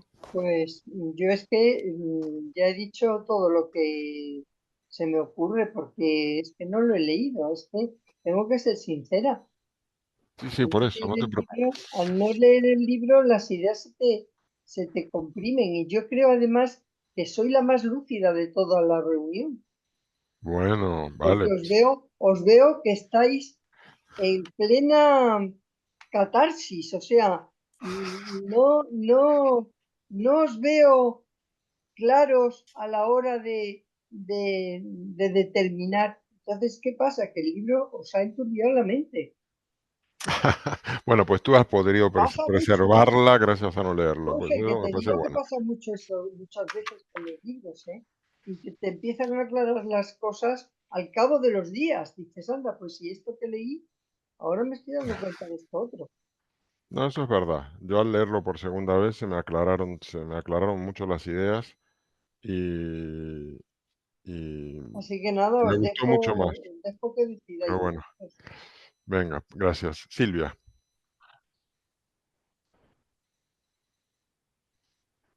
Pues nada, un poco así, recogiendo lo que ya habíamos comentado, lo que también lo que han estado comentando las compañeras y lo que, bueno, también dije yo en la otra intervención. A mí me ha gustado, como he dicho, por lo menos por el intento de originalidad, de hacer algo distinto y eso a nivel artístico, cuando está todo inventado, para mí desde luego es que es un reto y hay que reconocérselo. Me ha gustado mucho escuchar todo lo que las compañeras han intentado entre todos analizar y cada uno ha intentado comprender y darle un sentido. Me parece súper interesante y es lo más rico de estos clubes de lectura. Me encanta escuchar las lecturas que hacen los demás. Eso te abre muchísimo.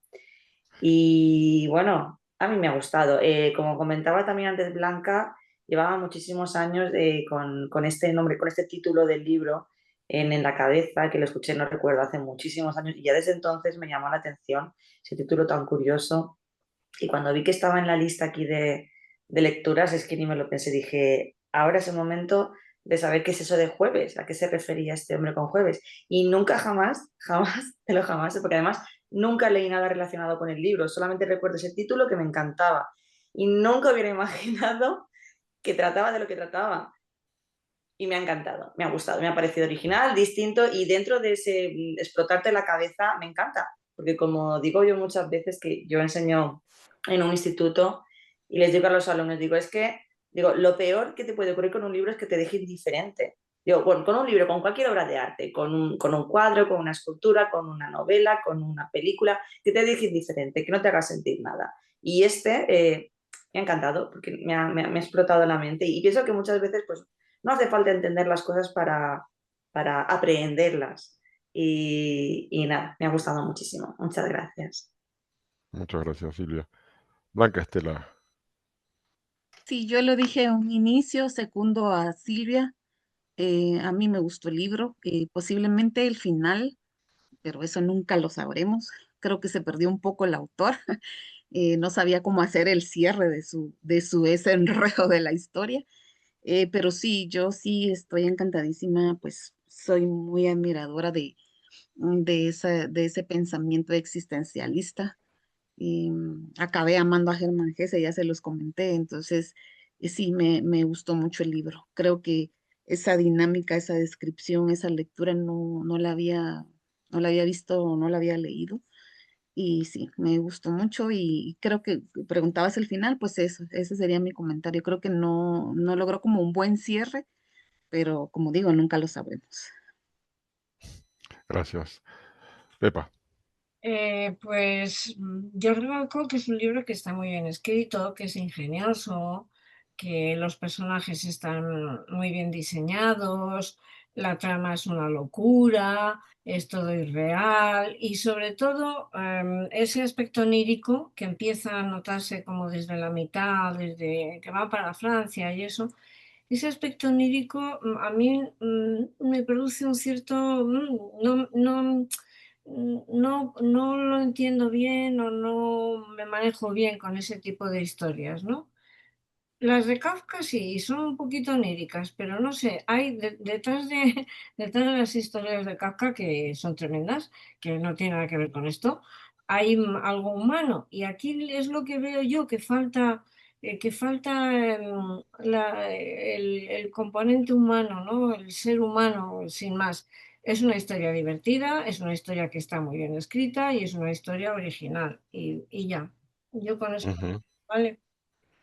Gracias. Mira, yo quiero hacer varios comentarios. La comparación con Kafka, yo creo que son bastante distintos. Me parece que Kafka es más drama Tú lees a Kafka y es dramático, mientras que lees a Chesterton, al menos esta obra, y es prácticamente tiene el ritmo de una comedia.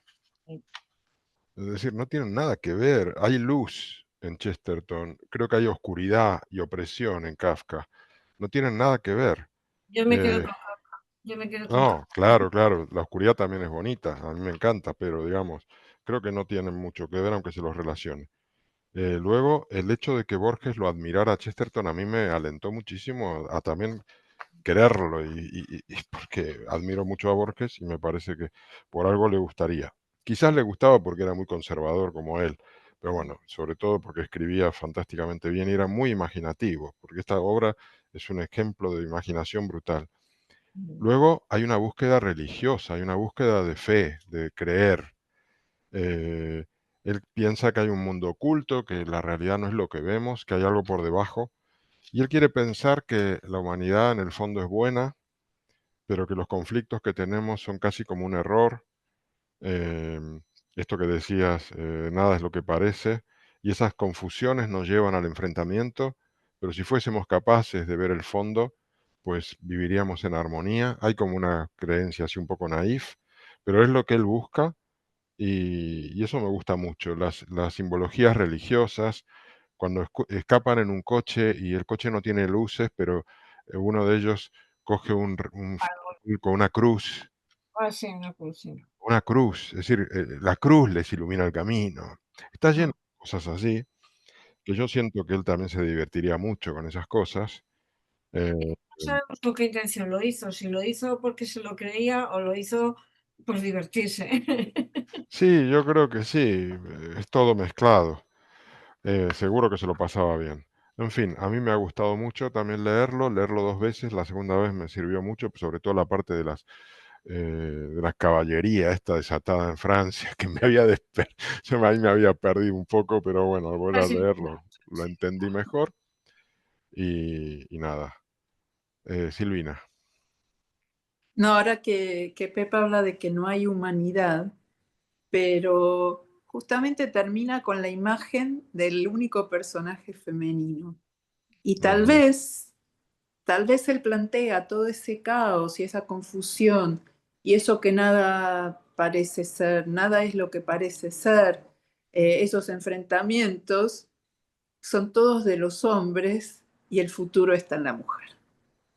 pues, puede ser, pues podemos quedar con eso, Silvina. Porque Porque además a la mujer le brilla el pelo Muy como el bien, le muy brilla el bien. pelo como el sol, porque esa última imagen, son esas imágenes que tiene de descripción del cielo, que son muy hermosas, de la puesta del sol, de los Sí. colores, y de repente es el pelo de ella como el sol que sol, se está sí. poniendo. Eso sí, Aunque eso ahí, yo lo pillé. aunque ahí termina, no, se me acaba de ocurrir esto, pero cuando dijiste lo de que le faltaba algo humano, pero termina justo con la visión de una Pero de, Sí, una, Chesterton no, de un ser humano, que es una mujer. Que es verdad Chesterton no que dice era homosexual. ¿quién? Chesterton. Sí. No sé. No sabemos, no No se sabemos. sabe porque salvo Oscar Wilde, que lo sabía todo el mundo, aquello estaba siempre muy encubierto. Es una sociedad para ese tipo de cosas muy, no sé si era homosexual.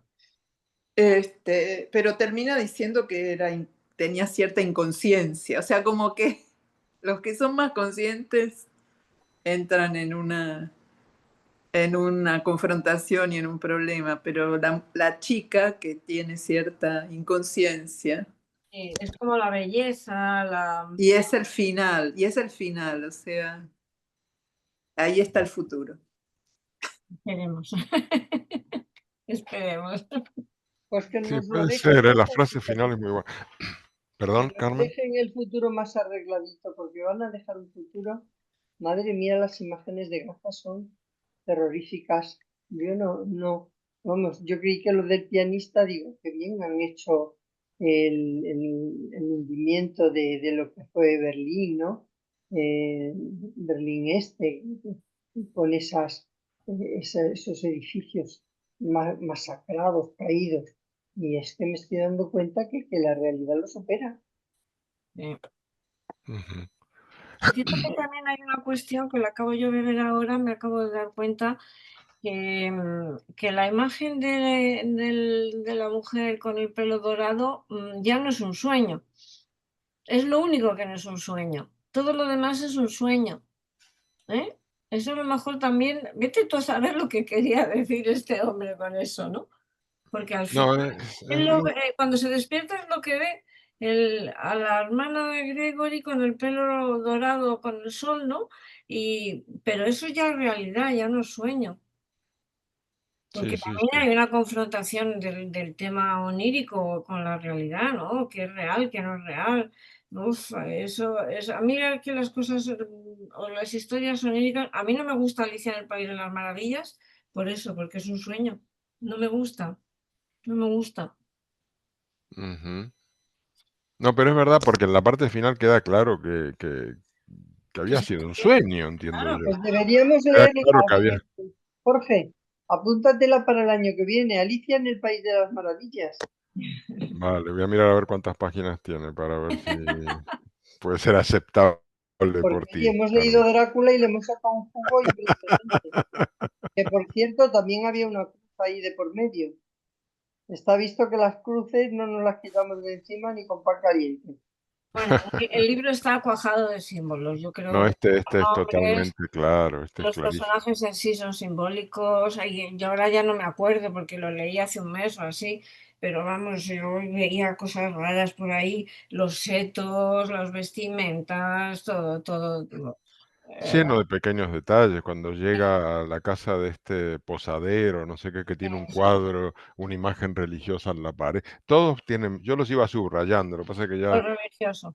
sí, Y sí, lo que os he está lleno. comentado del principio, la reunión esta primera de los anarquistas, que es una logia masónica, vamos. Pero Sí, eso sí, puede sí. ser porque él no tuviera idea cómo sería una reunión anarquista, mientras que sí Y podía recogió tener la logia, idea, claro, pero sí podía tener una idea de cómo la era reunión la... de los masones. Y entonces, bueno, usa eso que es lo que él sabe Sí, para es describir posible, lo que imagina. claro, sí. Pero que era Sí. muy buena porque la tapadera era como una especie de taberna en un barrio así de cuarta, pero que servían platos de altísimo Sí, nivel. sí. Es decir, es como que Tú, vas a una taberna de quinta categoría y te comes una langosta que está sí, espectacular. y unas ostras. Estaba allí Can Roca Sí, no te entendí, Carmen, ¿cómo? y que estaba allí Can Roca. Can El, Rock, ¿qué es Can eso? Roca es El el chef restaurante. que más estrellas Michelin tiene del mundo. Ah, vale, vale, O algo vale. así.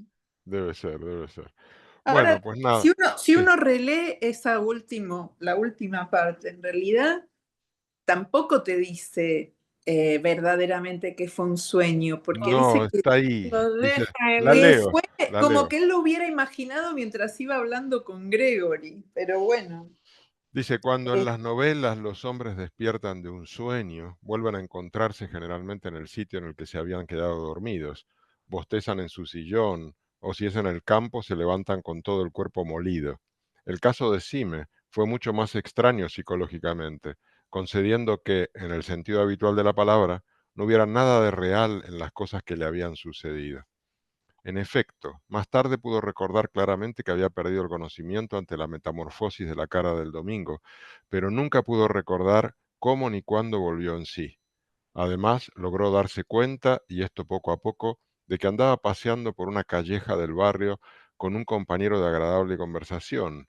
Este compañero formaba parte de su drama reciente, era Gregory, el poeta de los cabellos rojos.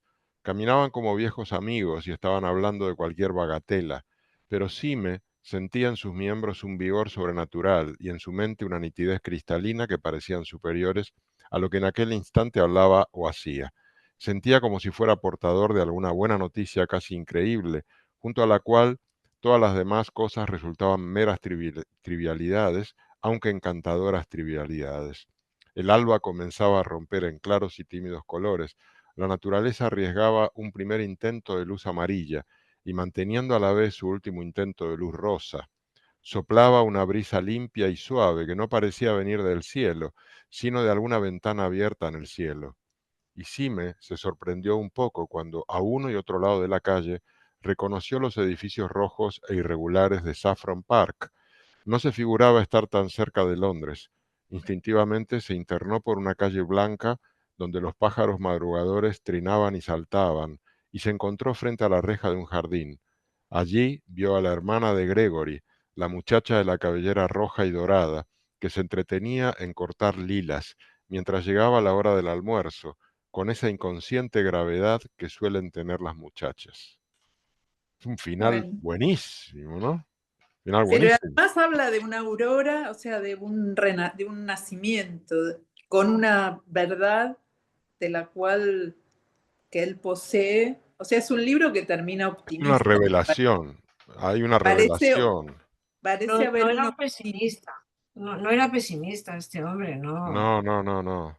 Para nada, para nada. Hay fe, hay fe. Y eso es lo que me gusta de Chesterton, hay fe. Busca la fe en algo. Y el final es bueno. Bueno, en fin, no sé. Blanca Estela. Sí, yo quería comentar una curiosidad que encontré en el libro y es que hay un libro de culto que se llama 84 Charing Cross Road. Sí, Ujú. Es una belleza de libro y en este libro, maravilloso, maravilloso. mencionan una calle, una avenida que se llama Charing Cross. Entonces me pareció fantástico, al menos para mí como lectora, porque es la primera vez que lo oigo mencionar en un libro. Entonces Pues, el lugar sí existía, o sí existió, o sigue ¿sabes, existiendo. sabes que hay una película maravillosa sobre ese libro? Maravillosa, Eso maravillosa. sí iba a comentar, sí. ¿Hay película? Maravillosa, maravillosa. Trabaja Ah, Tony Hawking en el lado inglés y el personaje de la novelista lo hace la actriz del graduado, que ahora no me acuerdo cómo se llama, la madre del graduado, que está bueno, fantástica, fantástica. ¿No era Anne? Brankov, No, no. Brankov o Brankov. yo acabo de conseguir el libro en físico, entonces estoy feliz. Es un libro maravilloso, maravilloso. Y en la película no desdice para nada el libro. Te la bebes la película. Los ambientes, Genial, toda gracias. la librería, te la ves perfectamente. La pobreza que tenían en la posguerra, lo que comían. Y ella es un personaje genial, genial, genial. Es un libro maravilloso. Qué Yo, bueno, me si gusta. os apetece leerlo alguno, lo recomiendo. ¿Mm? Sí, sí, Genial. lo vamos a buscar. Pues nada, buenísimo todo. Quería comentar, bueno, gracias a todas por los comentarios, la verdad que estuvo muy bueno el debate. Quiero deciros todo lo que se nos viene, porque tenemos debates todos los sábados ahora. Em, el próximo sábado tenemos Filosofía Contemporánea con Nazarena Galantini. Luego, en 2 semanas, tenemos Novela del siglo XIX con Padres e Hijos de Turgenev, que lo va a moderar Sara, que la tenemos aquí, que hizo un resumen, yo diría, excepcional, excepcional, muy bueno y muy buenas preguntas, con lo cual nos lo vamos a pasar genial. Y la última sesión del mes, Distancia de Rescate, con Samantha Shewin, De, Veblen, ¿cómo se dice? de Samantha Schweblin, no va a estar. Dijiste De con. Samantha, ah, De perdón, bueno, como escritora. Samantha Veblen, ¿cómo se pronuncia? Schweblin, Schweblin decimos habitualmente en Buenos Aires, digamos. que es este libro que también a Carmen la trastornó, parece, no sé qué Sí, qué va a ya pasar. lo terminé. Tiene su cosa onírica, tiene su cosa onírica. Lo terminé de leer, pero vamos, que como si no hubiera leído absolutamente nada. Bueno, Pero es válgame la corto, Carmen, es corto, Soy muy tiene pocas corta de páginas. mente. Tengo la mente que cada día es más embebida, más. Hoy he dicho en el chat a uno, le he dicho que yo he tenido siempre muy mala leche y que con la edad la mala leche me había aumentado, que no sabía yo por qué, porque normalmente me ha disminuido todo. Así pero que ya bueno, digo que ese libro, pero vamos, quiero discutirlo, quiero saber de qué va el tema. vale.